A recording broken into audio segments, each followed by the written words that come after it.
What's going on, Sports Nation? I'm your host, Kenneth Tiberius Clark, and you guys are listening to another phenomenal episode of the Sports Exclusive podcast. I know you guys are looking at me like, man, this guy looks crazy. He got a cutoff shirt with a do-rag on. Like, hey, I'm just coming from the gym, right? I had my boxing session for the week, right? First workout of the week out the way, but I wanted to come back and talk some sports with you guys. It's been a very important topic on my mind, one that's been trending in the National Football League. I easily could say the last few years, but it's kind of coming to a head right now. And that is the devaluation of the running back position. This is a position that used to be the premier position in American football, and it's finally lost its luster. Like, the NFL is getting to a place where it just doesn't value running backs anymore. And now, fast forward to the 2023 offseason, you're seeing the top running backs on the trading block getting cut. So it's getting pretty wild. But let's jump back in time. Let's go back to the 1957 NFL draft. I know a lot of people don't like to look back that far, but let's go to the roots of American football. The 1957 draft is well known. Lynn Dawson, that played for the Pittsburgh Steelers, he came out that draft, Hall of Famer. You had Sonny Jurgensen, who played for the Eagles and the Washington Redskins. And then you had Jim Parker, who was a very dominant guard, all right, another Hall of Famer. So those guys are known from that draft. But what makes the 1957 draft so special is that it's one of the most prestigious running back drafts of all time.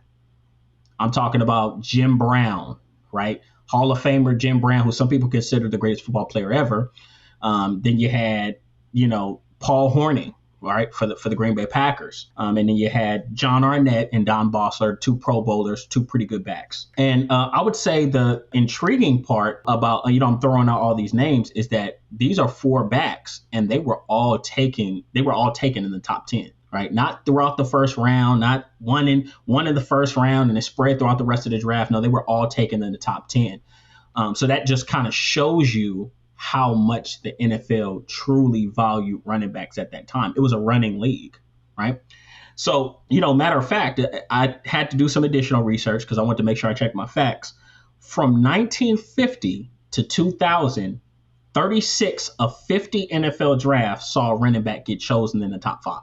Right? 36 of 50. It's pretty high. So obviously we fast forward to today, you'd be lucky if you see a running back get taken in the top 15, let alone see multiple drafted in the first round. Now that's a rarity, I can remember like the 2013 NFL draft. I think that's when the bottom started to fall out a little bit for running backs, when no running back went in the first round.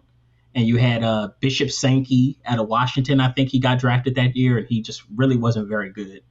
But yeah, that was like the first down year for running backs I can think of, right? But that's just the draft process. Now we're getting to a point to where it's impacting the way that these guys are getting compensated, which I think is most important. We're probably not going to see any more record-setting big time contracts for running backs. I think that time is past. And it's sad because it was just so recent that we were seeing guys like Todd Gurley, Ezekiel Elliott get these big contracts. But that might be done. And I'm sure you guys are like hearing me saying this. You're like, yo, like, why? Like, how? Right? For those of you guys that don't know. Well, I wanted to point out 3 major contributing factors towards the devaluation of the running back position. First one, and this one is pretty obvious. Injury and shelf life. So it is a physically punishing position, right? So, you're going to get sprains, fractures. Guys are going to have, little minor injuries that they're going to have to play through, throughout the duration of a 16 to now 17 game season, right? So that's always been an issue for the running back position. That you're always going to have to deal with injuries. But what's happened is, as time has went by, they've gotten paid more money. So when the price goes up, the demand for you to stay on the football field increases as well. So, these owners and these coaches are like, yo, we're paying you X amount of money, like, for you to never be here. But I find something ironic. It's kind of like you look at you look at old NFL, which a lot of people would agree was probably a little bit more physical and less rules, right? Less safety, medicine wasn't what it was then, and doctors and things of that nature. And those guys were built to last, like they played, but when you fast forward to today, that just hasn't been the case. I give you two perfect examples: Christian McCaffrey and Dalvin Cook. Love both of them. Really good running backs. Superstar talents, but they've both missed a lot of time. Christian McCaffrey, he signed that big contract with Carolina, and he's literally, I think after that, he missed 23 of 33 games before they ultimately traded him to San Francisco. And then we look at Dalvin Cook. He missed a majority of his first year. And then every year since, he's usually missed about 2 to 3 games. As a matter of fact, 2022 was actually his first time. Year 6 was his first time playing a complete NFL season. So that just shows you how much he's been nicked up. And now, ultimately, the Vikings are looking at possibly moving him, trading him, or cutting him. And that's crazy. This is a Pro Bowl talent guy. So, and then we've had other running backs like Saquon Barkley. Derrick Henry has missed a lot of time, and Derrick Henry might be the best back in the league. And then Nick Chubb has always managed to be banged up despite how good he is as a back. So that's injury, and then we have shelf life. Now, shelf life is tricky, right? Because the average lifespan for NFL running backs is anywhere between 4 to 6 years. But you just don't know what that 4 to 6 years is going to look like. Because you could probably get 3 years of pure elite play, and then maybe you get two years of average play. So then it's kind of like, ugh. But then here's another thing. Then you draft a running back, because I've seen a lot of running backs. I'm like, oh, man, this guy's going to be great in the league. Then they come to the league. They're good, but they're not great. But then they last longer. So they give you about 7 to 8 years of just solid production, right? Think Sean Marino, think Robert Smith from Minnesota in the 90s, right? Those type of players. So pick your poison. Either way it goes, it's a gamble, essentially a gamble with the running back position. But, lifespan is also difficult because, okay, so you have some guys that come into the league and they set it on fire. Larry Johnson. For the Kansas City Chiefs in the early 2000s. Todd Gurley, right, for the St. Louis and Los Angeles Rams. These guys were probably the best players at their position in less than 2 to 3 years they were out of the league. And that's just how fast it can happen, because I think a big thing we don't consider when looking at evaluating or drafting or bringing on running backs is we don't think about what mileage they have leading up to them coming to the National Football League. What injuries did they get at the collegiate level? How many carries did they get? And plus, we got to realize some of these guys have been playing running back their entire life. So it's little things like that we have to factor in, and that's why shelf life can be such a difficult thing to figure out. So that's 1, injury and shelf life. 2, abundance. Now, abundance is scary in any industry, right? I don't care what industry you're in. Abundance is scary. Because once your employer or your company, whoever you work for, looks up and it says, this person's replaceable. I could find 10, 20 more of him. Then that's when you lose value. So what's happening is you have a lot of these franchises, a lot of these teams are starting to realize that I can get a starting running back anywhere.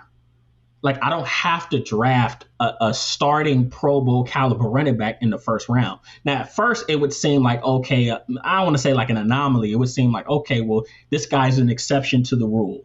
I need a first round back.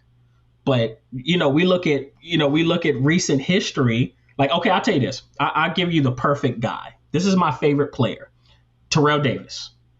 Terrell Davis played for the Denver Broncos in the 90s. This man is a 6th round draft pick. 6th round draft pick that even started out on the special teams when he first got to the team.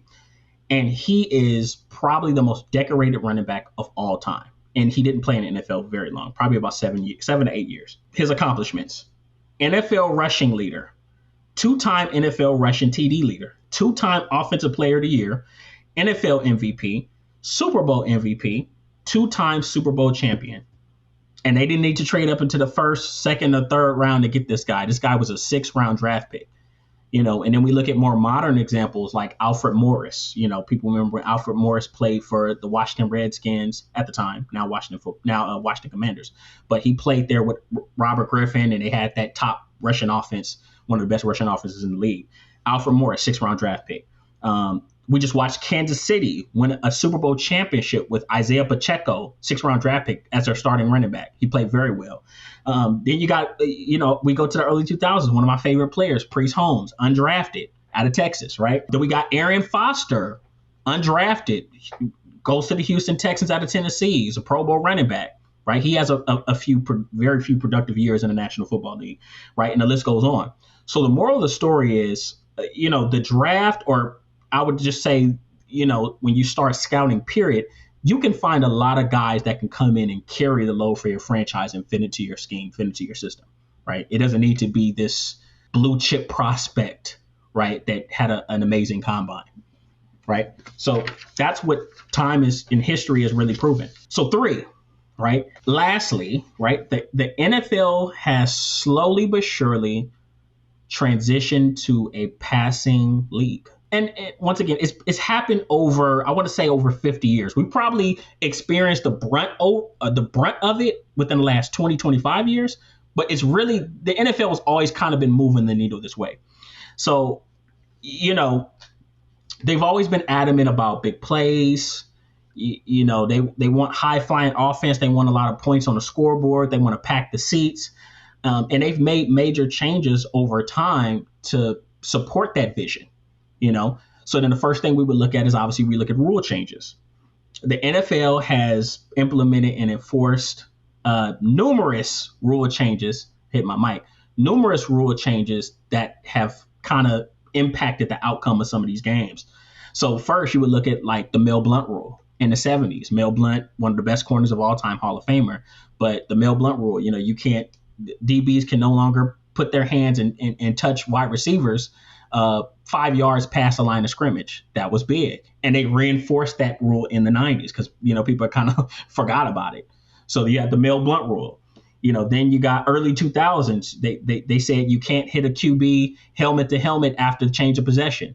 Because what they used to tell you on defense is, when the quarterback throws an interception, light his ass up. They had to get rid of that.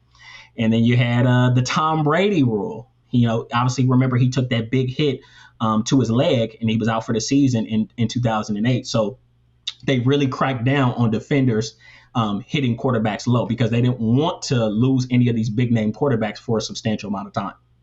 So you have the Brady rule. And then now, even more recently, I want to say 2018, they updated the roughing the passer. So now you're having linebackers, defensive ends, defensive tackles coming in, sacking the quarterback, and they can no longer sack him and fall on top of him, right? And maybe this was because of Aaron Rodgers. I know Tony Romo took some bad hits, but now defenders have to find a way to stop their momentum or just fall to the side of the quarterback, which to me kind of sucks because now the defender is kind of putting himself at risk. He could easily snap his wrist, or you just never know because you never know what that momentum is like, right? So that just shows you.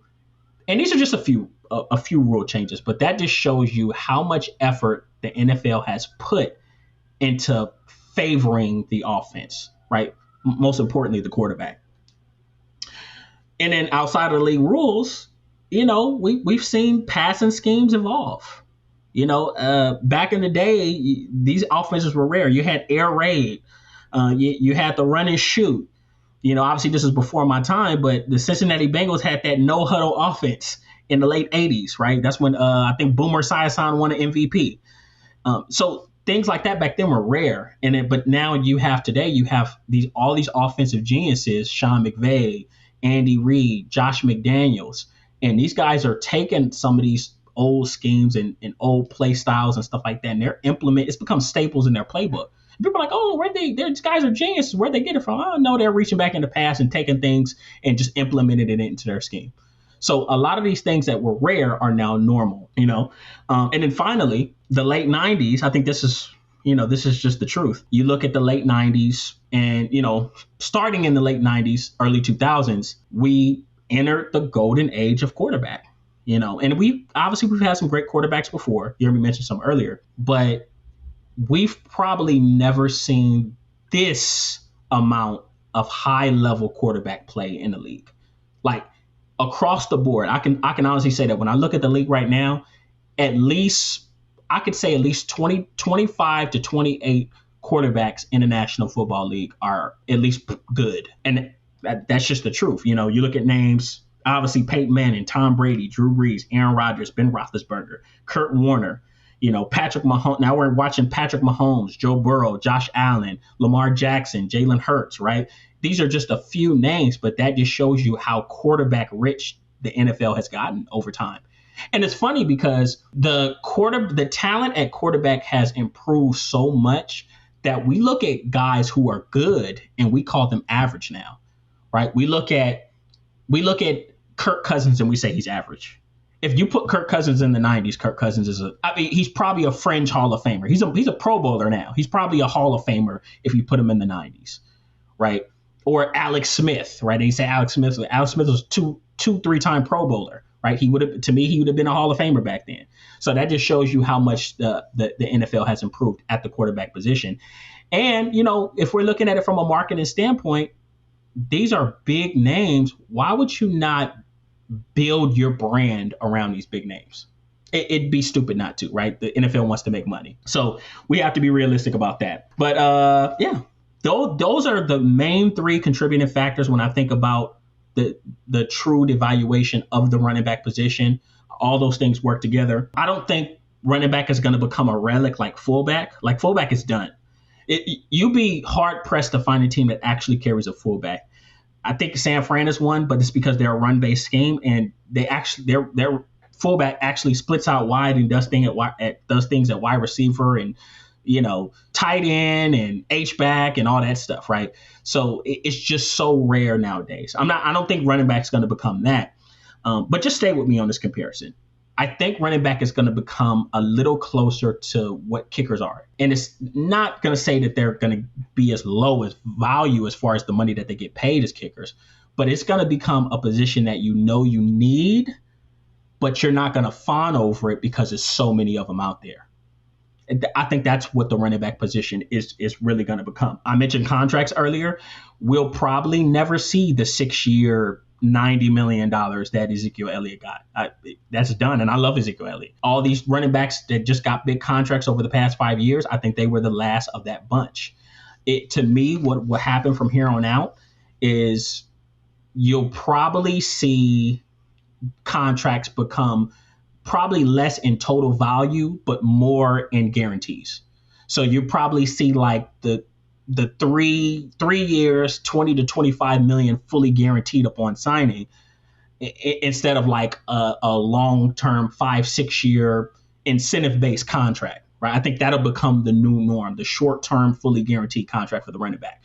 I think that is our new reality. And even the guys that get contracts, I think we're done with the one-trick ponies. Like, I love Derrick Henry, but he's pretty much a one-trick pony. He can't block. He's not a great receiver. But it's only because he's such a great runner that he is going to stay employed.